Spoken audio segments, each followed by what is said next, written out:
ஆண்டவராய் இயேசு கிறிஸ்துவின் பரிசுத்த நாமத்திற்கே மகிமையும் கனமும் உண்டாவதாக. கிறிஸ்துவுக்குள் மிகவும் பிரியமான என் அன்பு சகோதர சகோதரிகளே, ஆண்டவராய் இயேசு கிறிஸ்துவின் நாமத்திலே உங்கள் யாவருக்கும் அன்பின் வாழ்த்துக்கள். இன்றைய தியான பகுதி எபிரேயருக்கு எழுதின நிருபம் 9ஆம் அதிகாரம் 11 முதல் 15 வசனங்கள். தியான வசனம் 12ஆம் வசனம். எபிரேயர் 9:12. வெள்ளாட்டுக்கடா இளங்காளை இவைகளுடைய இரத்தத்தினாலே அல்ல, தம்முடைய சொந்த இரத்தத்தினாலும் ஒரே தர மகா பரிசுத்த ஸ்தலத்திலே பிரவேசித்து நித்திய மீட்பை உண்டு பண்ணினார். வெள்ளாட்டுக்கடா இளங்காளைகளின் இரத்தத்தினால் அல்ல, தம்முடைய சொந்த இரத்தத்தினாலே ஒரே தரம் மகா பரிசுத்த ஸ்தலத்திலே பிரவேசித்து நித்திய மீட்பை உண்டு பண்ணினார். நீ கேட்டுக்கொண்டிருக்கிறேன் அருமையான கர்த்தருடைய பிள்ளைகளே, எபிரேய ஆக்கியோன் இந்த நிருபம் முழுவதிலும் நம்முடைய ஆண்டவராகிய இயேசு கிறிஸ்து தம்மைத்தாமே பழுதற்ற பலியாக செலுத்தி பிதாவின் வலது பார்சமாகிய மகா பரிசுத்த ஸ்தலத்தில் பரிந்து பேசிக் கொண்டிருக்கிற பிரதான ஆசாரியராக விளங்குகிறார். இன்றைய இந்த தியான பகுதியிலே நம்முடைய பிரதான ஆசாரியராகிய இயேசு கிறிஸ்து சர்வலோக ஜனத்துக்கும் பாவ நிவிர்த்தியை அல்லது மீட்பை உண்டு பண்ண அவர் செலுத்திய பலியின் மாட்சிமையை நாம் வாசிக்கிறோம். ஆண்டவராகிய இயேசு கிறிஸ்து எவ்விதமாய் பாவிகளாகிய நமக்கு இலவசமாக மீட்பை சம்பாதித்து வைத்திருக்கிறார் என்பதை சற்று நாம் சிந்திக்க ஆண்டவர் கிருபை கொடுப்பாராக. முதலாவதாக 12வது வசனத்தை நாம் திரும்ப வாசித்து பார்ப்போம் என்றால், தம்முடைய சொந்த இரத்தத்தினாலே மீட்பை உண்டு பண்ணினார். தம்முடைய சொந்த இரத்தத்தினாலே மீட்பை உண்டு பண்ணினார்.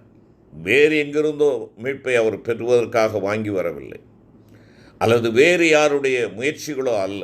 தம்முடைய சொந்த ஜீவனை, அதாவது தம்முடைய சொந்த வாழ்வையே தியாகம் பண்ணி அந்த இரத்தத்தினாலே உனக்கும் எனக்கும் மீட்பை உண்டு பண்ணினார்.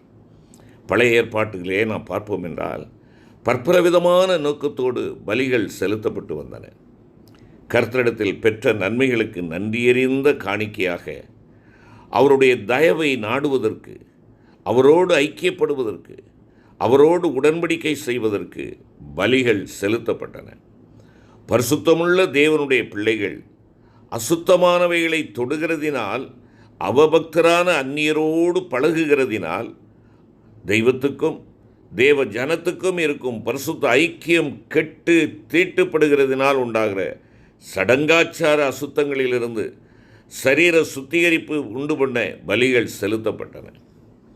அறியாமையினாலும் தவறுதலினாலும் சடங்காச்சார விதிகளையும் சன்மார்க்க நெறிகளையும் மீறின குற்றங்களுக்கு பாவ நிவிர்த்தி உண்டு பண்ண பலிகள் செலுத்தப்பட்டன. நியாயப்பிரமாணத்தின்படி கொஞ்சம் குறைய எல்லாம் இரத்தத்தினால் சுத்திகரிக்கப்படும், இரத்தம் சிந்துதல் இல்லாமல் மன்னிப்பு உண்டாகாது என்று சொல்லி எபிரேயர் 9:22 கூறுகிறது.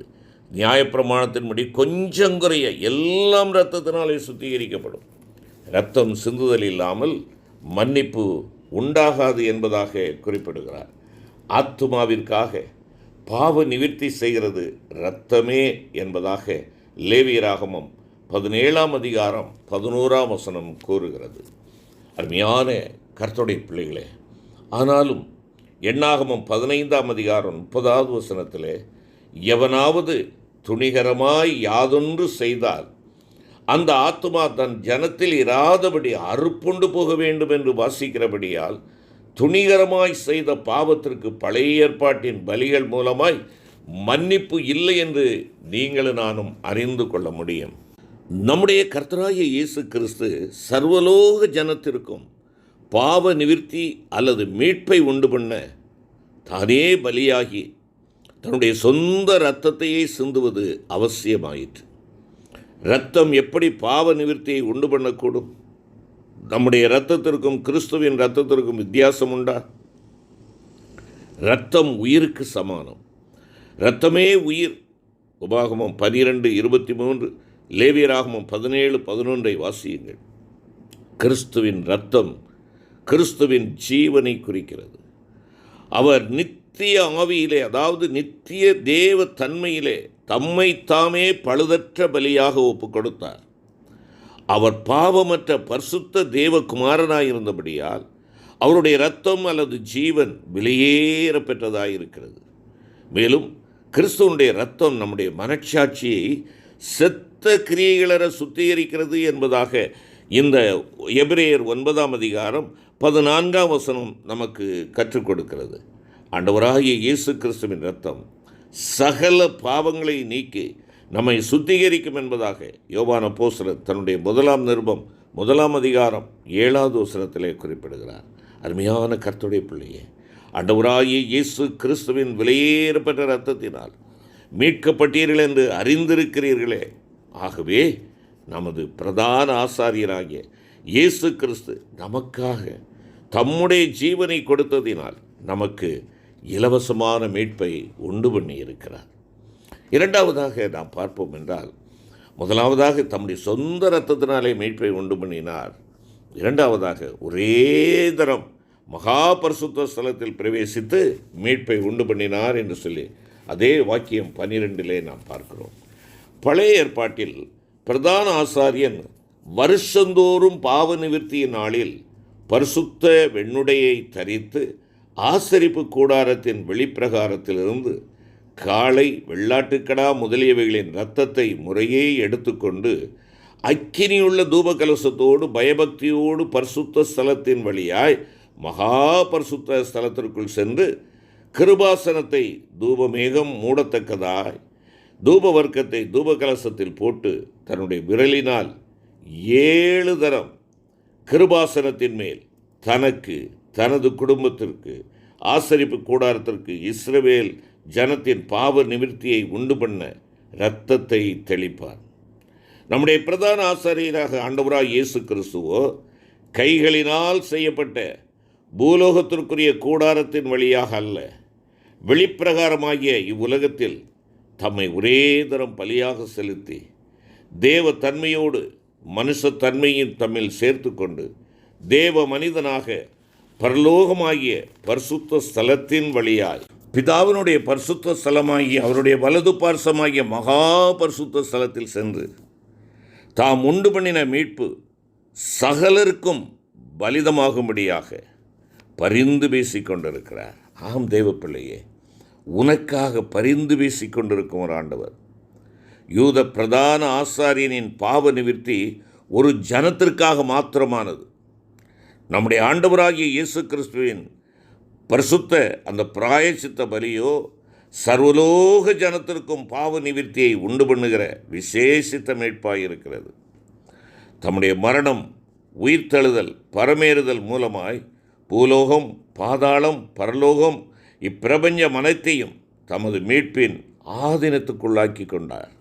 ஆம், எனக்கு அன்பான கர்த்தருடைய பிள்ளையே, ஆண்டவர் பரிசுத்த ஸ்தலத்திற்குள் ஒரே தரம் பிரவேசித்து மீட்பை உண்டு பண்ணினார். உனக்கும் எனக்கு மாத்திரமல்ல, சர்வலோகத்தின் மக்களுக்கான மீட்பை ஆண்டவர் உண்டு பண்ணினார்.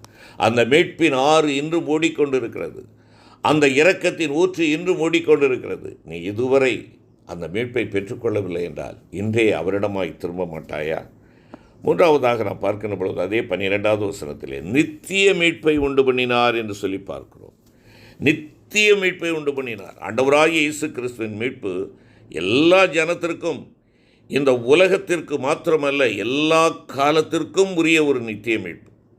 பழைய ஏற்பாட்டின் காலத்தில் மிருக பலிகள் மூலமாய் மன்னிக்கப்படக்கூடாதிருந்த துணிகரமான பாவங்களுக்கும் மீறுதல்களுக்கும் தம்முடைய மரணத்தின் மூலமாய் நித்திய பாவ நிவிர்த்தியை ஆண்டவராகிய கர்த்தர் உண்டு பண்ணினார்.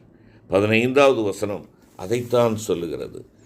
ஆகையால் முதலாம் உடன்படிக்கையின் காலத்திலே நடந்த அக்கிரமங்களை நிவிர்த்தி செய்யும் பொருட்டு அவர் மரணமடைந்து அழைக்கப்பட்டவர்கள் வாக்குத்தத்தம் பண்ணப்பட்ட நித்திய சுதந்திரத்தை அடைந்து கொள்வதற்காக புது உடன்படிக்கையின் மத்தியஸ்தராக இருக்கிறார். அருமையான கர்த்தருடைய பிள்ளையை, எல்லா காலத்திற்கும் உரிய நித்திய மீட்பை அவர் ஏற்பாடு செய்தார். நித்திய மீட்பை உண்டு பண்ணினார். ஆம் பிரியமான கர்த்தருடைய பிள்ளைகளே, ரோமர் 3:25 மற்றும் 26 வசனத்தை நீங்கள் வாசித்து பாருங்கள். அது மாத்திரமல்ல, புதிய ஏற்பாட்டின் காலத்தில் அழைக்கப்பட்டவர்கள் யாவரும் நித்திய சுதந்திரத்தை பெற்றுக்கொள்ளத்தக்கதாக, ஒவ்வொருவருக்கும் ஆண்டவராய் இயேசு கிறிஸ்துவின் மீட்பு பலிதமடையத்தக்கதாக, அவர்களுக்கு உண்டாகத்தக்கதாக, புதிய உடன்படிக்கையின் மத்தியஸ்தராக ஒவ்வொருவரையும் தேவனோடு ஒப்புரவாக்க ஆவியின் பிரகாரமாய் பரத்துக்கேறின ஆண்டவர் பலமாய் கிரியை செய்கிறார். அருமையான கர்த்தருடைய பிள்ளையே, எனவே ஆண்டவராய் இயேசு கிறிஸ்துவின் மீட்பு பழைய ஏற்பாட்டிலும் புதிய ஏற்பாட்டிலும் எக்காலத்திலும் உள்ள சமஸ்த ஜனங்களுக்கும் உண்டாகும்படியாய் நித்திய மீட்பை சம்பாதித்து வைத்திருக்கிறார். அருமையான தேவனுடைய பிள்ளையே, இந்த மீட்பிலே உனக்கு பங்கு உண்டா? இந்த விலையேறப்பட்ட கிறிஸ்துவின் மீட்பிலே உனக்கும் எனக்கும் பங்கு இருக்கிறதா என்பதை யோசித்து பார்க்க அழைக்கப்படுகிறோம். நம்மை பாவத்தின் வல்லமையினின்றும் பிசாசின் அடிமைத்தனத்தினின்றும் விடுவித்திருக்கிறார் என்பதை நீயும் நான் உணர்ந்திருக்கிறோமா? அனுபவபூர்வமாக அதை நமக்கு சொந்தமாக்கி கொண்டிருக்கிறோமா? இல்லை என்றால் அவருடைய திரு ரத்தத்தினால் நம்மை கழுவி சுத்திகரிக்கும்படியாக அவருடைய பாதத்திலே ஓடி வந்து விழுவோம். ஆண்டவரே, உம்முடைய இரத்தத்தினாலே கழுவி சுத்திகரியும் என்று கெஞ்சுவோம். எங்கள் அன்பின் ஆண்டவரே, உம்முடைய இரத்தம் எங்களுடைய சகல பாவங்களை நீக்கி சுத்திகரிப்பதற்காய் உமக்கு ஸ்தோத்திரம் அப்பா. எங்கள் அன்பின் தகப்பனே, உம்முடைய சொந்த இரத்தத்தினாலே எங்களுக்கு மீட்பை உண்டு பண்ணினீர். ஆண்டவரே, மகா பரிசுத்த ஸ்தலத்தில் பிரவேசித்து எங்களுக்கு மீட்பை உண்டு பண்ணினீர். நித்திய மீட்பை உண்டு பண்ணியிருக்கிறீர்.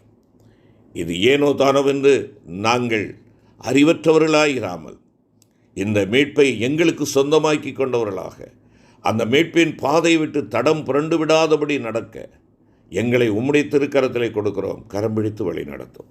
எங்கள் ஆண்டவர் இயேசு கிறிஸ்துவின் கிருபையுள்ள நாமத்தில் வேண்டிக் கொள்கிறோம் நல்ல பிதாவே. ஆமென்.